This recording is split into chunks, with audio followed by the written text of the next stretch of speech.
Good morning traders. എല്ലാ ദിവസവും രാവിലെയുള്ള പ്രീ മാർക്കറ്റ് റിപ്പോർട്ടിലേക്ക് കിടക്കാം.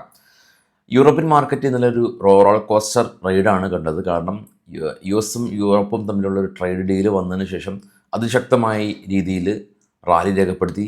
പിന്നീട് യൂറോപ്യൻ മാർക്കറ്റിൽ കണ്ടത് വലിയൊരു സെൽ ഓഫാണ്.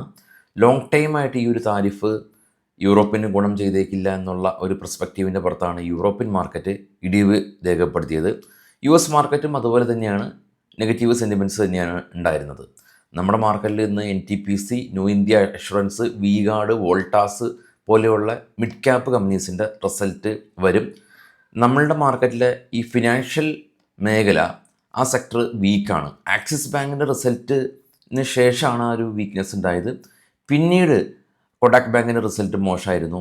ഇന്നത്തെ ഊഴം മേ ബി ഇൻഡസ് ബാങ്കിൻ്റേതാവാം. കാരണം ഇൻഡസ് ബാങ്കിൻ്റെ റിസൾട്ടും ഇന്ന് മോശമാണ്. ഗ്ലോബൽ മാർക്കറ്റ് ആദ്യം കണ്ടുവരാം. ഏറ്റവും താഴെ ക്ലോസ് ആയ നാസ്ഡാക്ക് 70 പോയിൻറ്റ് പ്ലസ് ആണ്. എന്നാൽ ഡോ 64 പോയിൻറ്റ് മൈനസ് ആണ്.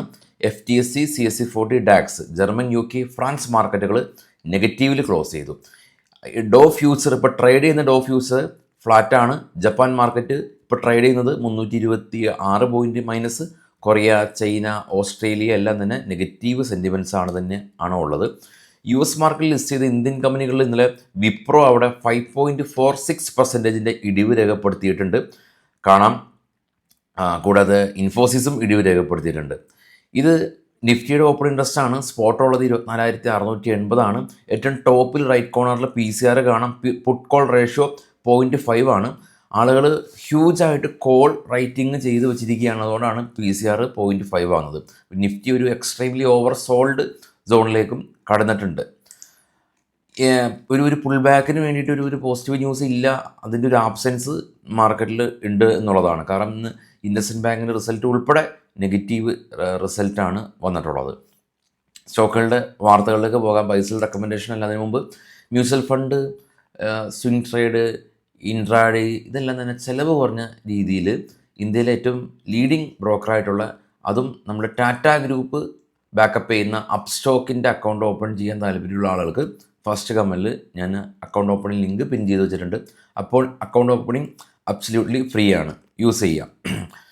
സ്റ്റോക്കിൽ വാർത്തയിൽ ആദ്യം GAIL 30% year on year net പ്രോഫിറ്റിൽ കുറവാണ് ഉണ്ടാക്കിയിട്ടുള്ളത്. IndusInd bank net profit 72% year on year net പ്രോഫിറ്റിൽ കുറവാണ് ഉണ്ടാക്കിയിട്ടുള്ളത്. Mazagon dock ship builders net profit year on year 35% കുറവാണ് ഉണ്ടാക്കിയിട്ടുള്ളത്. അപ്പോൾ ഈ 3 മുൻനിര കമ്പനീസും നെഗറ്റീവ്, ലോസ് അല്ല എങ്കിലും റിസൾട്ട് സ്ട്രീറ്റ് എസ്റ്റിമേഷൻ ഒത്തു വന്നിട്ടില്ല. അദാനി ടോട്ടൽ ഗ്യാസും നെറ്റ് പ്രോഫിറ്റ് 4% ഇടിഞ്ഞു.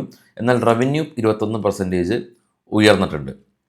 പ്രദീപ് ഫോസ്ഫേറ്റ് കമ്പനി, ഇവർക്ക് നെറ്റ് പ്രോഫിറ്റ് ഏകദേശം ഒരു ഓൾമോസ്റ്റ് 3 മടങ്ങല്ല 5.5 കോടിയിൽ നിന്ന് 255 കോടി രൂപയിലേക്ക് ഹ്യൂജ് പ്രോഫിറ്റ് പ്രദീപ് ഫോസ്ഫേറ്റ് കരസ്ഥമാക്കി.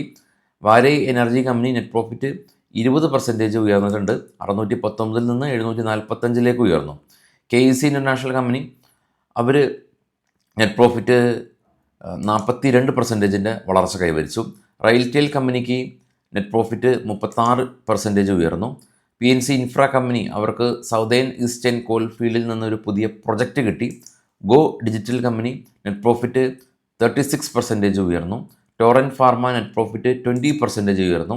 ONGC ഇവർ റയൻസും ആയിട്ട് കൊളാബറേറ്റ് ചെയ്തിട്ട് പുതിയ ഒരു റിഗിൽ എക്സ്പ്ലോറേഷൻ പ്രവർത്തനങ്ങൾ ചെയ്യാനായിട്ട് ധാരണയായി.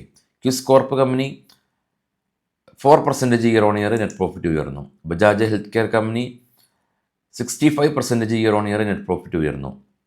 ഗ്രാവിറ്റ ഇന്ത്യ കമ്പനി 67 നിന്ന് 93 കോടി രൂപയിലേക്ക് പ്രോഫിറ്റ് ഉയർത്തി.